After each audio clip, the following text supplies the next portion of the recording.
So following on from yesterday's video where I felt like I made real progress in how I execute my squats, the plan for today was I just wanted to come in and get that same feeling and feel like I'd actually trained my squat as opposed to just work on my technique. And I ended up doing I think it was 15 or 16 sets of squats today. But it felt like it only took me maybe 20, 30 minutes to get through all of those, but it felt like I actually managed to train my squat as opposed to just work on my breathing and bracing like I did at the end of the session yesterday. And then from there, I wanted to do some RDLs because they're getting into my next block of programming, the Strong Physiques program, which I'm launching on Monday. So I just wanted to familiarise myself with those before I start training them again because I haven't trained them for a few months. And then I did some accessories at the end of the session as well, like biceps, triceps, that kind of stuff. But I didn't want to go too heavy on anything today because we've got our last game of rugby tomorrow. So yeah, didn't want to be too fatigued going into that. But these squats felt great. Again, I'm just trying to be consistent with that technique that I ended up doing yesterday. So really getting rid of all my air, getting my ribs down, and then sitting straight down are the main cues I'm thinking about when I'm doing these sets.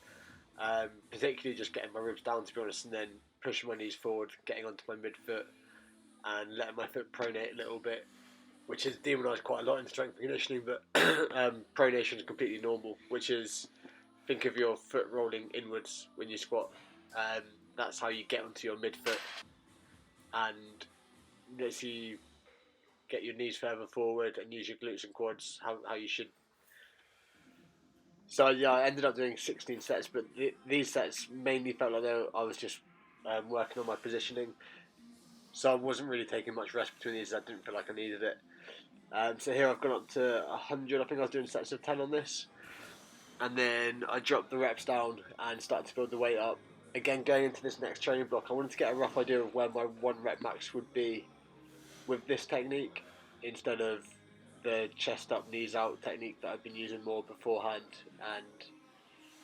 And another technique change I made was I previously moved my feet out further, but I felt like because I was getting a better position with my ribs stacked over my pelvis, which was allowing me to squat deep anyway, I felt quite stable in this position. So I brought my feet back in slightly, but they're not like super narrow, they're not wide, just kind of like normal shoulder width apart in these sets. And I was barely getting any knee pain at all. I could feel it on like 1 or 2 reps, particularly on my first 1 or 2 sets of the day, but then it kind of disappeared, and then I felt it like a minimal amount once I got up to doing my heavy singles. But I think that pain is mainly from just having aggravated it a bit this week, and the adductor tendon is still a bit inflamed. It wasn't enough pain for me to not do anything on this session. You can see on this set here, I switched to putting my lifting shoes on, and I'm still I did that because I want to carry on getting my knees further forward because I feel like I still have more depth. But I don't think it was my ankles restricting me going deeper, because you can see this set looks pretty similar to my ones without lifting shoes on. But as I was getting more and more confident on loading up my knees and getting them forwards, then my depth starts to improve. So I think here now I'm gone up to 140, I think. And you can see that I'm really starting to drop into the hole and getting more confident with getting my knees forward because my knee wasn't hurting me. My squat's normally very, how to describe it, like almost like I'm expecting to get knee pain as I drop into the hole. So I don't attack the hole that much. But on these sets I'm trying to drop in and drop out quicker. And as I'm building up, what I'm thinking about, and I'm watching these videos back in between to look at my technique, what I'm trying to avoid is, as I come out of the hole, my hips shooting backwards as I come up, instead of staying in a more vertical, straight up and down motion. Because if they do start to go backwards, I start to hinge at the hips more, and it starts to look more like that, like squat good morning, then I know I've gone too heavy. Even though I set myself those strength goals, I'm a strength and conditioning coach, so I want to train movements, and I want my squat to be as much of a pure squat, which is what I spoke about in the previous video. Pat Davidson or Bill Hartman, their models of what a squat is, which is your pelvis moving straight up and down. That's what I want my squat to look like, because I'm trying to reduce redundancy in my training, and it's also going to get it's going to be better for my physique development squatting with this technique again, which I spoke about in the previous video, because I'm going to get more quad load by going through that full range of motion at the knee and getting into near full flexion at the knee is going to get more mechanical tension, which should over time produce a greater hypertrophy response. So I'm going to keep trying to squat to the depth that you can see in this video here. So I think I stuck on this weight for a few sets. What is this, 140? I think it was 140. Anyway, this is where I felt like I was actually getting some decent working sets in, as opposed to just working on my technique. And then I was filming from this angle to see if I got any like hip shifts at all, because of that difference left to right in mobility that I have at the ankle. And to me, it didn't look like I was getting any shifting. So I went back to recording from that side view to see what my depth was like.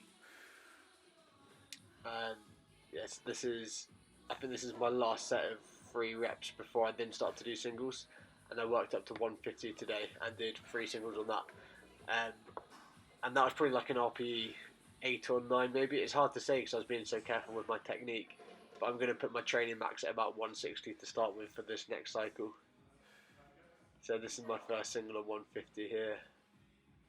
Again, I'm really happy with the depth. I think the technique looks solid. My hips aren't shooting back out of the hole. And I'm getting my pelvis moving straight up and down as much as I can. And these felt decent. Like I said, I barely felt my knee at all.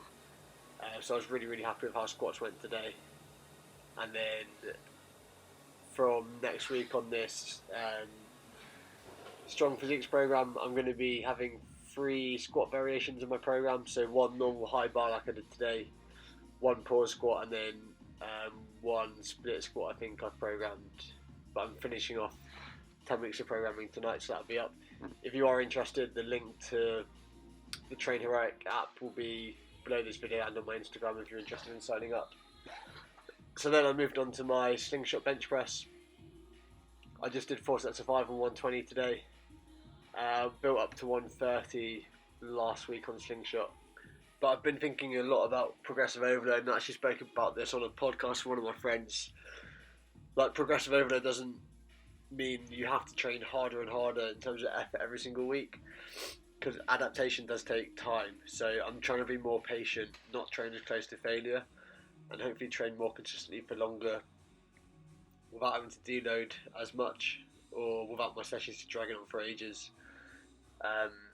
So yeah, I'm trying to stick more around true RPE 7 to 8 instead of going probably closer to 8 to 9 most of my sessions at the moment on like 2 or more sets. And then got on to practicing my RDLs, keeping that same ribs over pelvis position that I got on my squat. Feels like also I get a lot more tension on my hamstrings. So yeah, I was happy with those and feeling ready to get on with training next week.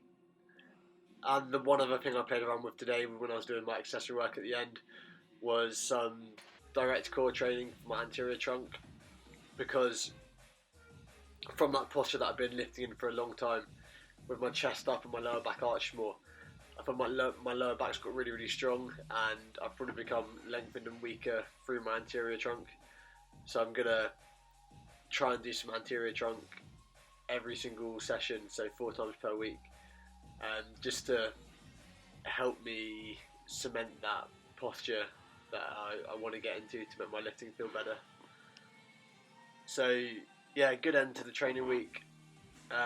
Like nothing spectacular in this session, but I feel like I started to groove some good patterns in my squat, get used to RDLs again, and then just trying to be sensible with how hard I push the RPEs on each set. And the last thing I've got recorded here is some pull-ups. I'm still really enjoying doing these with the band, and what I'm currently thinking about on these is just driving my elbows straight down into my sides. And the other cue that I find helps me on these to stop my legs swinging forward is pretending that there's like a wall or something in front of me and I'm trying not to kick it. and yeah, these feel great on my lats at the moment. Get a really good contraction, and yeah, just get your elbows back and down as much as you can. And I just did 3 sets of these to failure today, and this is the last set I've got recorded here. I think I only got 8 or 9 reps in my last set, and that was today's session. So thank you again for watching. Won't be another video until Monday now, when I next get back in the gym after rugby tomorrow.